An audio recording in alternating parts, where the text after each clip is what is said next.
नमस्कार, मी प्रतिभा भगत. देविका प्रोडक्शनच्या या कट्ट्यावर तुम्हा सर्वांचं खूप खूप स्वागत.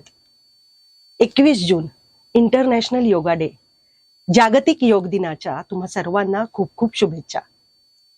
अंजुताई धडफळे, अभय पटवर्धन आणि स्वर्गीय मालखरे काकू यांच्याकडे मी योगासनं करायला शिकले आणि त्यांनी मला नुसती योगासनं नाही तर योग म्हणजे काय हे शिकवलं. आपल्या शरीराच्या फिटनेससाठी, शरीराच्या आरोग्यासाठी योगासनं आहेत हे आपल्या सगळ्यांनाच माहिती आहे. पण शरीर मनाच्या आरोग्यासाठी, मनावरच्या तणावासाठी, मनाच्या शांततेसाठी योग आहे. आपल्या मनात सतत काही ना काहीतरी चाललेलं असतं. हे करू का ते करू, मी जे करते ते बरोबर करतेय का, ह्यावरती योग हे एक वरदान आहे. हजारो वर्षापूर्वी आपल्या ऋषीमुनींनी त्यांच्या ग्रंथांमध्ये काहीतरी लिहून ठेवलं आणि ते सायन्स पण म्हणतोय हो बरोबर आहे. त्यातलाच एक ग्रंथ आहे पातंजल योगसूत्र. हा ग्रंथ मी समजून घेतेय आणि शिकतेय अभय पटवर्धन यांच्याकडून. नमस्कार अभय सर. नमस्कार. हरिओम. हरिओम. तुमचं देविका प्रोडक्शनच्या या कट्ट्यावर खूप खूप स्वागत. धन्यवाद. अभय सर 30 वर्ष देशात आणि परदेशात IT मध्ये काम करत होते. त्यांनी नाशिक येथील योग विद्याधाम मधून योग पंडित ही पदवी घेतली आणि ते गेली 15 वर्ष योग शिकवतायत.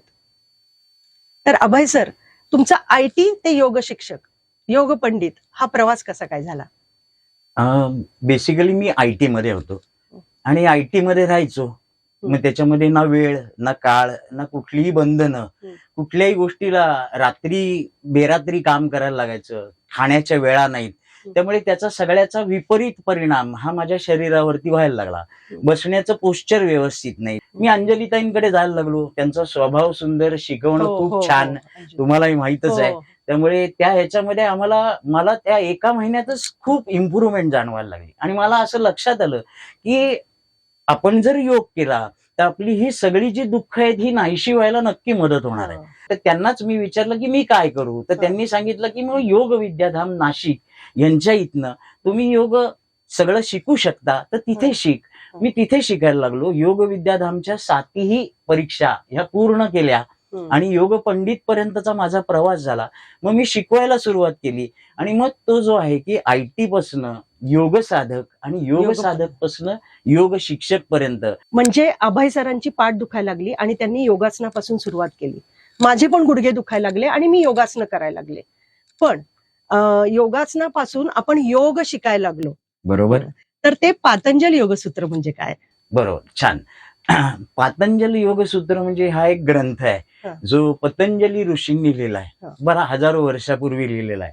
बरं, त्यांनी तो इन्व्हेंट केलाय का? तर तसं नाहीये. म्हणजे म्हणताना असं म्हणतात की शंकरांनी पार्वतीला योग सांगितला, पार्वतीनी तो नवनाथांना सांगितला, नवनाथ तो जगभर घेऊन गेले, जगभर सगळीकडे त्याचा प्रचार आणि प्रसार केला आणि त्या प्रसार करत असताना प्रत्येकाची थोडंसं स्वतःच काहीतरी असतं ते त्यांनी ऍड केलं. मग त्यांनी ज्यांना शिकवलं त्यांनी त्याचं थोडं ऍड केलं. असं ऍड करत करत त्याच्यामध्ये चांगलं आणि वाईट हे दोन्ही ऍड झालं. आणि मग पतंजली ऋषींनी काय केलं, पण त्याच्या आधी मी तुम्हाला हे सांगतो की पतंजली ह्याचा अर्थ काय. तो ओंजळीत पडलेला, पत अंजली म्हणजे ओंजळीत पडलेला, म्हणजे गोनीद गावामध्ये गोनिका असं त्यांच्या आईचं नाव आहे. तर ती तपश्चर्या केल्यावरती ओंजळीमध्ये यांचा जन्म झाला. सर्पासारखं त्यांना काहीतरी हातामध्ये दिसलं. म्हणजे जर तुम्ही कुठेही बघितलं तर पतंजली ऋषींचं अर्ध शरीर हे माणसाचं आहे आणि खालचं जे शरीर आहे ते सापाचं आहे. तर तो म्हणजे काय त्याचा रेफरन्स हे तुम्हाला आता कळलं असेल. तर त्या पतंजली ऋषींनी काय केलं की हा सगळा योग जो होता हा सगळा गोळा केला, त्यातलं वाईट जे आहे ते काढून टाकलं आणि त्याचं एक पूर्ण म्हणतात तसं की सूत्र वजा असा एक ग्रंथ लिहिला आणि ते 196 सूत्र असलेलं जो ग्रंथ आहे त्याला पातंजल योगसूत्र म्हणतात. आता ह्या पातंजली योगसूत्रामध्ये काय आहे तर त्याच्यामध्ये त्यांनी पूर्ण शरीरासाठी, मनासाठी, श्वासासाठी ज्या चांगल्या गोष्टी आहेत ह्या सगळ्या सांगितलेल्या आहेत आणि त्या आपल्यासारख्या लोकांना फार उपयोगी पडतात.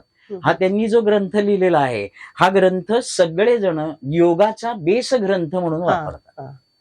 तर तो पातंजल योगसूत्र किंवा पातंजल योग दर्शन हा ग्रंथ आहे आणि ह्याच्यामध्ये 4 पाद आहेत, म्हणजे 4 पार्ट केलेले आहेत त्यांनी. म्हणजे तो असं एकदम सगळं एकदम सांगितलेलं नाही. ते त्यांनी पहिल्यांदा काय केलंय तर समाधी, साधन, विभूती आणि कैवल्य असे 4 पाद आहेत. त्या प्रत्येक गोष्टीला वेगळा वेगळा अर्थ आहे, प्रत्येक गोष्टीत वेगळं काहीतरी एक्सप्लेन केलेलं आहे. समाधी पादामध्ये समाधी म्हणजे काय, समाधीचे प्रकार काय, ह्या सगळ्या गोष्टी पहिल्यांदा त्यांनी सांगितल्या. त्याच्यानंतर साधन म्हणजे ह्या समाधीपर्यंत जाण्यासाठी टूल्स तुम्ही कुठली वापरू शकता, म्हणजे साधन काय वापरू शकता हे सगळं दिलंय. विभूती म्हणजे आपल्याला मिळालेला सिद्धी, म्हणजे तुम्ही समजा जर बीकॉमची परीक्षा दिली की तुम्हाला माहितीये का डिग्री मिळते, तसं आपण जर तप केलं किंवा आपण जर एखादी गोष्ट साध्य करण्याचा प्रयत्न केला तर जे आपल्याला मिळतं त्याला विभूती असं म्हणतात. तर ती विभूती किंवा सिद्धी मिळते. त्या सिद्धी कुठल्या, त्या सिद्धींचे प्रकार कुठले हे त्यांनी 3ऱ्या पादामध्ये सांगितलं. म्हणजे समाधी, साधन, विभूती आणि शेवटचं जे आहे ते म्हणजे कैवल्य, ब्लिस, पूर्ण आनंद हा कसा मिळावा किंवा कसा होतो हे त्यांनी त्या 4थ्या पादामध्ये सांगितलं. तर त्या 4ही पादांना मिळून त्यांना पातंजल योगसूत्र किंवा पातंजल योग दर्शन असा ग्रंथ म्हणतात. थोडक्यात पातंजल योगसूत्र आपलं जगणं सोपं करतं, बरोबर ना? बरोबर. तर पतंजली ऋषींनी योगाची व्याख्या काय केली आहे? पतंजली ऋषींनी योग चित्त वृत्ती निरोधा अशी योगाची व्याख्या केली. आता हे थोडक्यात समजून घ्यायचा प्रयत्न करूया आपण की योग, चित्त आणि वृत्ती. चित्त म्हणजे काय तर मन, बुद्धी, अहंकार आणि त्याच्यावरती उमटणारे तरंग हे म्हणजे तुमची चित्त. चित्त म्हणजे संस्काराचा साठा असंही तुम्ही म्हणू शकता. तर योग म्हणजे काय हे तर आपण बघितलं की अष्टांग योग आपण पुढे नंतर जाऊन बघणार आहोत.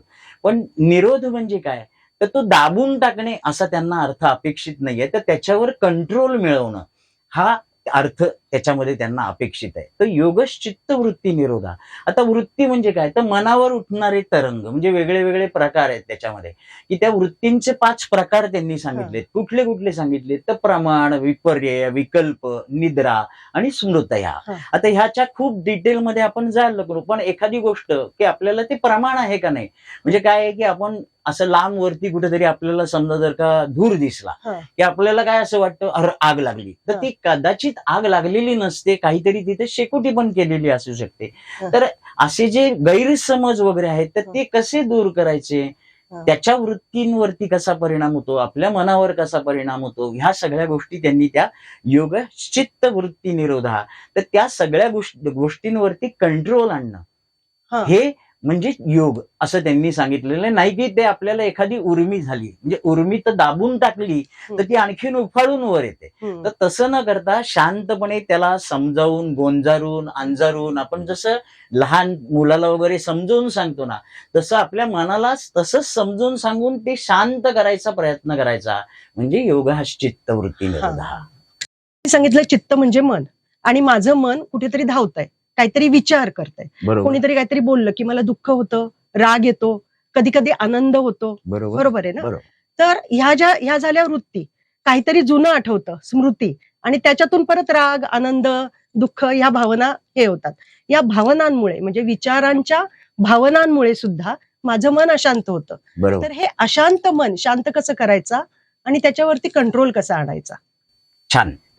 तर बेसिकली तुम्ही अष्टांग योग जो त्यांनी सांगितलेला आहे यातल्या सगळ्या 8ही अंगांचा जो अभ्यास आहे तो जर तुम्ही केलात तर तुम्ही आता म्हणताय त्या सगळ्या वृत्तींवरती, मनावरती, शांत होण्यासाठी, चित्त प्रसादनासाठी, या सगळ्या गोष्टींसाठी उपयोग होणार आहे. तर आपण थोडक्यात मला वाटतं अष्टांग योग समजून घेऊया. तर अष्टांग योग, अष्ट अंग म्हणजे 8 अंग आहेत, त्याच्यामध्ये 8 पार्ट्स आहेत. तर आता हे 8 पार्ट्स कुठले थोडक्यात समजू, सगळ्यांना 8 पार्ट माहित नाहीत. योग म्हणजे लोक काय करतात, मी आसन करतो, मी प्राणायाम करतो, मी ध्यान करतो, हे 3 गोष्टी ज्या आहेत ह्या लोकांना माहित आहेत. पण अजून ह्याच्यात 5 गोष्टी आहेत, त्या काय आहेत हे लोकांना लक्षात येत नाही, किंवा मेडिटेशन करत असताना काय करायला पाहिजे हे लक्षात येत नाही. तर त्याच्यासाठी त्यांनी तो अष्टांग योग सांगितलाय. आणि अष्टांग योग म्हणजे काय तर यम, नियम, आसन, प्राणायाम, प्रत्याहार, धारणा, ध्यान आणि समाधी. आता थोडक्यात प्रत्येक गोष्ट आपण समजून घ्यायचा प्रयत्न करू. तर यम म्हणजे काय तर समाजात कसं वावरायचं. आता त्यांनी जे सांगितलंय ते अहिंसा, सत्य, अस्तेय, ब्रह्मचर्य आणि अपरिग्रह या 5 गोष्टींचं पालन करायचं. ते आपण समजून घेऊ. पण एक साधारण सांगायचं झालं तर आपल्याला समाजात कसं वावरायचं किंवा यमाचं पालन आपल्याला करंट सिनारिओ मध्ये करायचं, आपल्या त्या डे टू डे लाईफ मध्ये करायचं. तर काय करायला लागेल, सिग्नल पाळा. हम्म. अगदी साधी गोष्ट की सिग्नल पाळले तरी तुम्ही समाजासाठी काहीतरी देणारच आहे, नाही तर तुम्ही केलं समोरचा माणूस आला. अगदी साधी गोष्ट. कुठल्या तरी एखाद्या कार्यक्रमाला गेलोय हा. आपण, कार्यक्रमाला गेल्यानंतर काय होतं की ती लोक तयारी करून आलेले असतात, सगळे रसिकगण ऐकण्यासाठी आतुर असतात आणि कार्यक्रम चालू होतो आणि निम्म्या ह्याच्यात कोणाचा तरी मोबाईल वाजतो. हम्म. सिंपल. मग तुम्ही काय कराल यमासाठी? हं. सिंपल, तो बंद तरी करा मोबाईल, किंवा हं. माहितीये का तुम्ही डू नॉट डिस्टर्ब मोडला टाका. म्हणजे यम पालन केल्यासारखं आहे. ते जे डिटेलमध्ये आहे किंवा त्यांना जे अपेक्षित आहे अहिंसा वगैरे, ते हं. आपण नंतर बघूया. पण साधारण तुम्हाला एक सांगतो की असं हे तुम्ही आत्ताच्या तुमच्या आयुष्यामध्ये करू शकाल यमाचं पालन करायला. हं. नियम म्हणजे काय? सिंपल, परत की आपल्यावर घालून घेतलेले रूल्स हं. म्हणजे काय, तर त्यांना अपेक्षित काय, तर शौच, संतोष, तप, स्वाध्याय आणि ईश्वर प्रणिधान. हम्म. परत ते आपण एक एक एक एक नंतर नंतर तुम्ही बघूया. हवा असेल तर आपण त्याच्यावरती त्याच्यावर पण बोलू, बोलू हो. शकतो. पण परत शौच हम्म. हा जर एक जनरल मी सांगायचं तर शौच म्हणजे काय, तर आपण सकाळी जाऊन येतो फक्त तेवढ्याला शौच म्हणत नाही, तर अंतर्बाह्य शुद्धता हा. ही त्यांना अपेक्षित आहे. नुसतं हा. तुम्ही आंघोळ केली म्हणजे मी माहितीये का शुद्ध झालो असं नाही. नुसतं सगळं शौच केलं. अंतर्बाह्य म्हणजे काय, तर मनाची सुद्धा शुद्धता त्यांना अपेक्षित आहे. नॉट ओनली की शरीराची शुद्धता.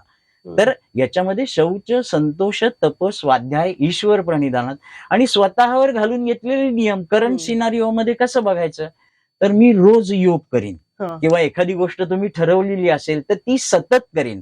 आपण नंतर सूत्र बघणारच होत त्याची, पण त्याच्यामध्ये सतत केलेली गोष्ट हा आपल्यावरती घालून घेतलेला नियम आहे आणि त्या नियमाचं पालन करतो. यम झालं, नियम झालं. आसन तर सगळ्यांना माहित आहे की विशिष्ट प्रकारे केलेली शरीराची अवस्था, ज्याच्यानी शरीरातल्या मसल्सला, हाडांना उपयोग होतो किंवा तुमचं शरीर सुदृढ व्हायला मदत होतो. ते तिसरं म्हणजे आसन. प्राणायाम तो तर सगळ्यांना छान माहितच आहे की श्वसनाचा अभ्यास आहे. म्हणजे मी विचारलं कोणालाही की लोक सांगतात काय करतो, काय नाही, ते इकडनं घेतो इकडनं सोडतो. माहिती नसतं त्यांना, पण ते करतात, विच इज चांगलं आहे. पण त्याला अनुलोम विलोम म्हणतात. प्राणायामामध्ये 8 प्राणायाम आहेत, ते आपण कधीतरी नंतर सुद्धा बघू शकतो. पण ते करतात, प्राणायामाचा अभ्यास करतात, श्वसनाचा अभ्यास करतात, त्यामुळे शरीराला हलकेपणा येतो. तर हे 2 गोष्टी माहित असतात, यम नियम माहित नाही. त्याच्यानंतर 5वं जे अंग आहे ते म्हणजे प्रत्याहार. प्रत्याहार म्हणजे काय, इंद्रियांवरती कंट्रोल मिळवणं, परत दाबणं नाही. म्हणजे डोळे असून बघायचं नाही, कान असून ऐकायचं नाही. जी इंद्रिय आहेत ती ताब्यात मिळवायची. असं आहे का, तर तसं नाहीये प्लीज. म्हणजे काय आहे की आपण डोळे जे आहेत ते आपण बघणारच आहे, चांगलं आणि वाईट हे आपल्याला दिसणारच आहे. म्हणजे त्याच्यामध्ये तुमची सुटका नाही. जोपर्यंत तुम्ही डोळे बंद करत नाही तोपर्यंत तुमची सुटका नाहीये. त्यामुळे जर डोळे आहेत, तुम्ही बघताय, तर चांगल्या किंवा वाईट गोष्टींचा त्या मनावरती परिणाम न होऊ देणं हे त्यांना त्याच्यामध्ये अपेक्षित आहे.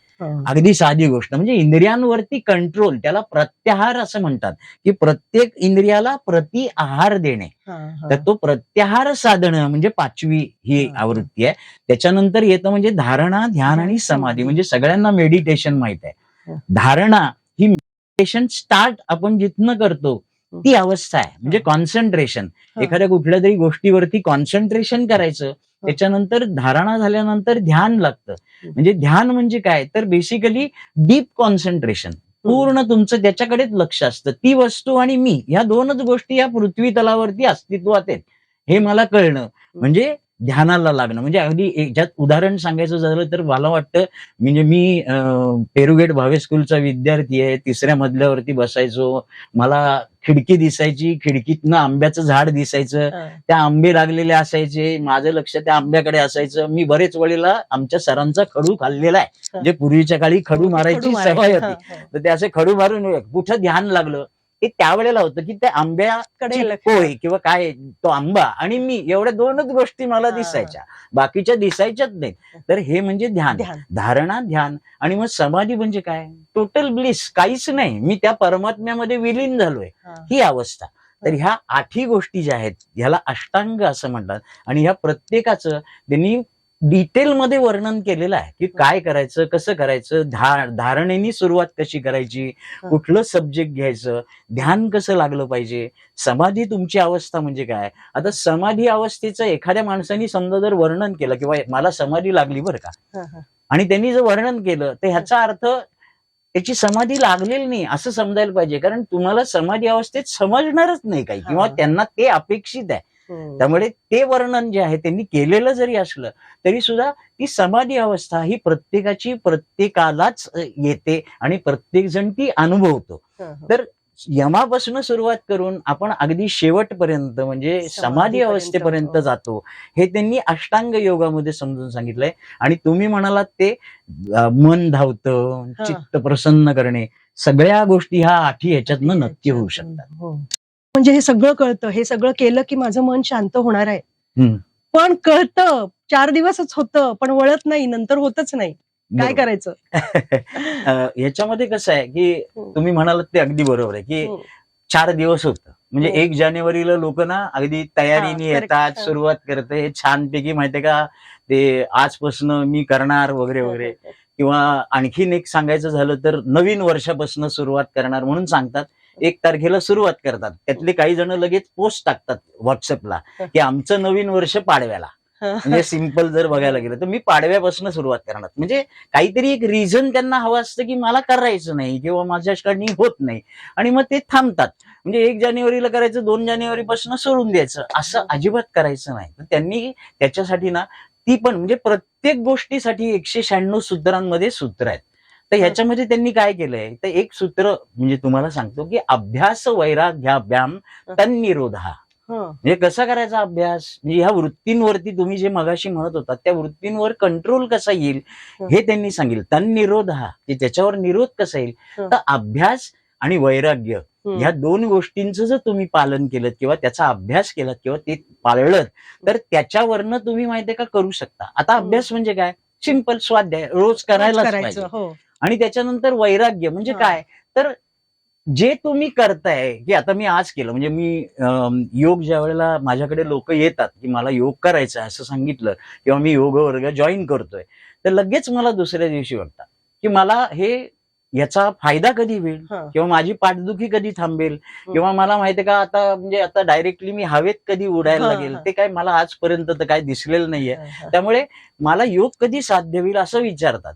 तर तसं नाहीये. तर तुम्ही ज्या वेळेला योग करता त्यावेळेला त्या ईश्वरावर श्रद्धा ठेवा आणि वैराग्य केल्यासारखं, म्हणजे वैराग्यपूर्ण तुमचं हे योग करणं असलं पाहिजे. म्हणजे त्याच्यातनं अपेक्षा काही ठेवायची नाही. म्हणजे अभ्यास वैराग्याभ्याम तन्निरोधा असं त्यांनी जे सांगितलेलं आहे, तर तसं तुम्ही केलं तर तुम्हाला याचा फायदा होतो. आणि पुढचं आणखीन एक सूत्र पण त्यांनी सांगितलेलं आहे, स तू दीर्घकाल नैरंतर्य सत्कारा सेवितो दृढभूमी. थोडक्यात समजून घेऊया. तू म्हणजे हे कसं करायचं, दीर्घकाल म्हणजे किती दिवस, तर ते तप केल्यासारखं करायचं. तप म्हणजे 12 वर्ष.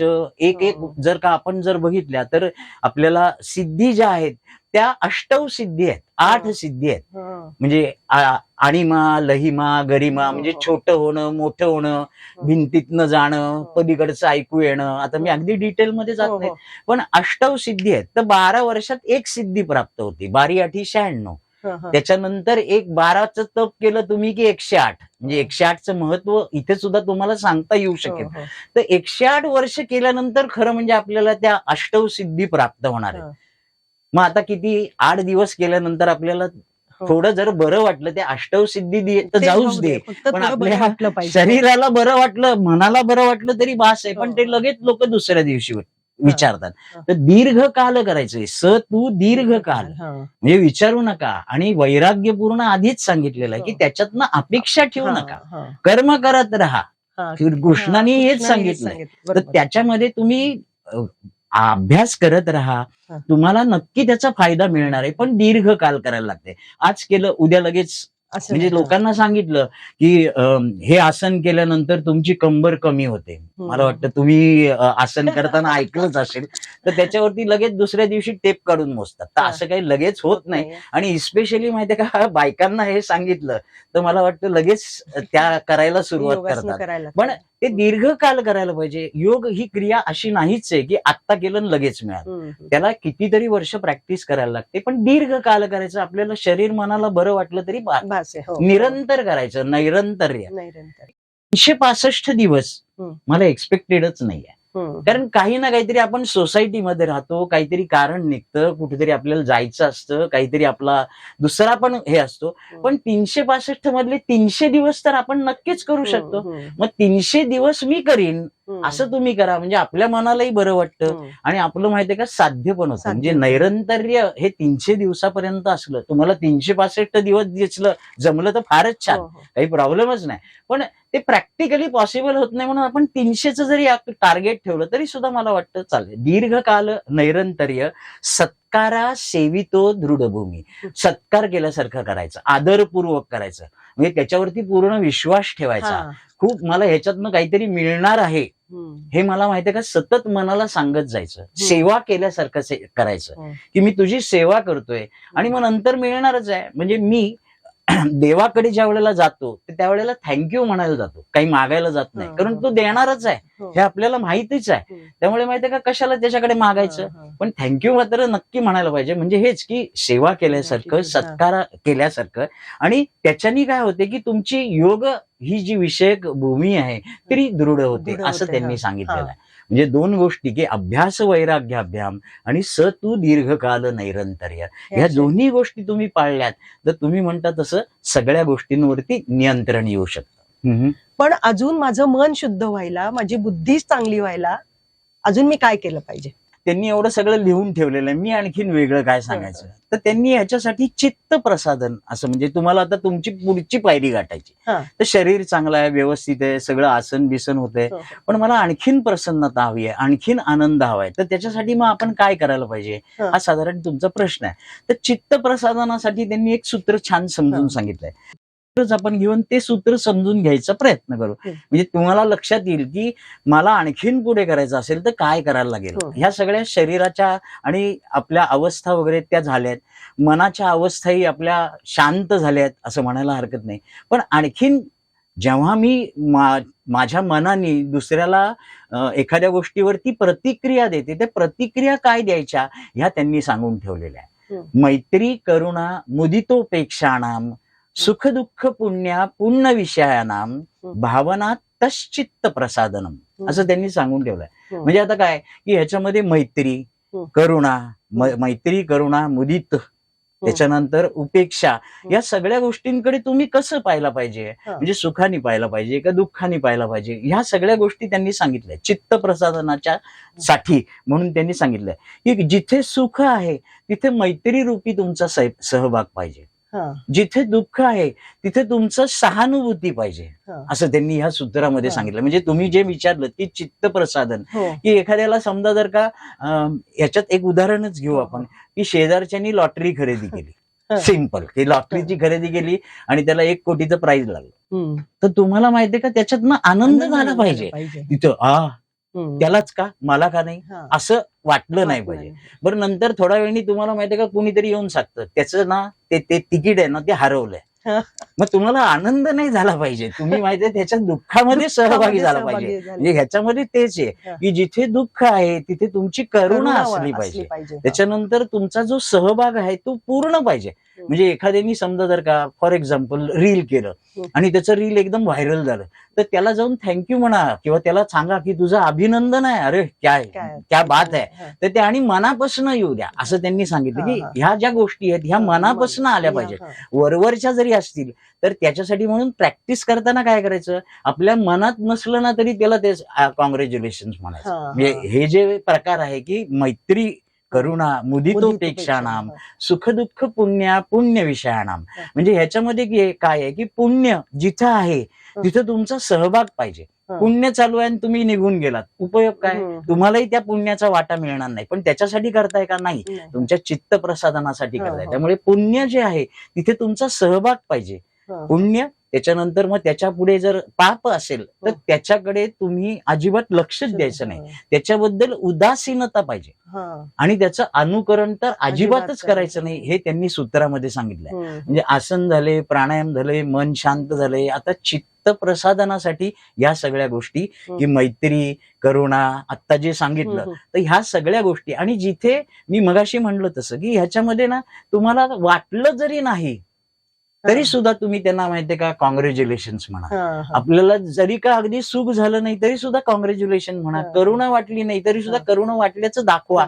हळूहळू त्या हळूहळू त्या मनावरती भावना परिणाम निर्माण होतात, भावना निर्माण होते. होतात, हा. आणि यांना जे अपेक्षित आहे किंवा तुम्हाला जे अपेक्षित आहे हा, हा. या सगळ्या गोष्टी साध्य व्हायला मदत होते. हा. या भावना माझ्या मनात वारंवार उत्पन्न झाल्या तर माझं मन अधिक अधिक अधिक शुद्ध होत जाईल. अगदी बरोबर, बरोबर आहे. अगदी बरोबर. मला ती आपण आपल्या सेशन मध्ये एक रोज प्रार्थना म्हणतो ती आठवली. सर्वेषाम स्वस्तिर्भवतु. सर्वेषां स्वस्तिर्भवतु, सर्वेषां शांतिर्भवतु, सर्वेषां मंगलम भवतु, सर्वेषां पूर्णम भवतु. हा. म्हणजे पूर्ण हो इथपर्यंत आपण गेलेलो आहे. हा. सर्वेषां शांतिर्भवतु, सगळ्यांना शांती शांत मिळो. मिळू दे. हा. माणूस इतका अप्पलपोट आहे ना की करताना सुद्धा शांतिर्भवतु सर्वेषां, हा. ज्याच्यामध्ये मी आहेच. हो मी आहे. मलाही माहिती मलाही आहे मिळू शांती दे आणि मिळू दे, तुम्हालाही मिळू पण दे. ह्याच्यामध्ये एक चांगलं आहे की त्या समोरच्याला म्हणजे समोरच्यालाही मिळू दे. सगळ्यांना मिळू दे असं सगळ्यांना सांगितलं. मिळू दे. म्हणजे हा. मी त्याचं अप्पलपोट असं म्हणायला नाही पाहिजे, पण एक गंमत म्हणून सांगतो की सर्वेषां शांतिर्भवतु, सर्वेषां स्वस्तिर्भवतु, सर्वेषां मंगल होऊ दे सगळ्यांचं, सगळ्यांचं. हा. आणि सगळ्यांना पूर्ण होऊ दे. हो. म्हणजे तो पूर्ण झालाय हा, असं कधी वाटतं तर सगळ्या आशा आकांक्षा सगळं भरून पावलो जे भरून म्हणतात पावलो. ना, तर तसं पूर्ण म्हणजे होऊ दे. मी पूर्ण आहे असं अगदी वाटतं. हा. अगदी आणि बरोबर, तेच म्हणजे योग आहे. बरोबर. जेव्हा असं Correct, वाटणं correct. आपल्याला. त्याची अनुभूती येणं. हा. म्हणजे माझ्या काय म्हणतात त्याला वर्गाचं नाव हे योगानुभूती आहे. योग अनुभूती. अनुभूती. हा. तर अनुभूती त्याची ज्या वेळेला येते त्याचा हा. तुम्हाला ज्या वेळेला तुम्ही त्याचा शरीरावर मनावर झालेला परिणाम हा अनुभव होता त्यावेळेला तुम्हाला योग साध्य होतो. हा. आपलं रोजचं जगणं सोपं करणारी पातंजल योगसूत्र अभय सरांनी अत्यंत सोप्या भाषेत आपल्याला समजावून सांगितली. अभय सर तुम्ही या कट्ट्यावर आलात त्याबद्दल तुमचं खूप खूप आभार आहे. धन्यवाद धन्यवाद धन्यवाद. आणि देविका प्रोडक्शनचे आभार. त्यांनी मला इथे संधी दिली ही मुलाखत घ्यायला. अभय सर सोशल मीडियावरती योग विषयक माहिती टाकत असतात, किस्से टाकत असतात. त्याची लिंक आम्ही खाली दिली आहे, ती नक्की बघा. योगाची ही शिकवण ज्ञानेश्वर माऊलींनी ज्ञानेश्वरीच्या 6व्या अध्यायात दिलेली आहे. पातंजल योगसूत्र आणि ज्ञानेश्वर माऊलींचा 6व्या अध्यायातला ध्यानयोग यामध्ये एक सुंदर नातं आहे. हे आपण पुन्हा कधीतरी एका जाणकार व्यक्तीकडून बघू. मन शुद्ध तुझा गोष्ट हाय पृथ्वी मोलाची, हा पृथ्वी मोलाची. मन शुद्ध तुझं गोष्ट हाय पृथ्वी मोलाची. तू चाल पुढं तुला रगड्या भीती कशाची, परवा भिकुणाची. मन शुद्ध तुझं गोष्ट हाय पृथ्वी मोलाची. तू चाल पुढं तुला रगड्या भीती कशाची, परवा भिकुणाची. परवा भिकुणाची, परवा भिकुणाची.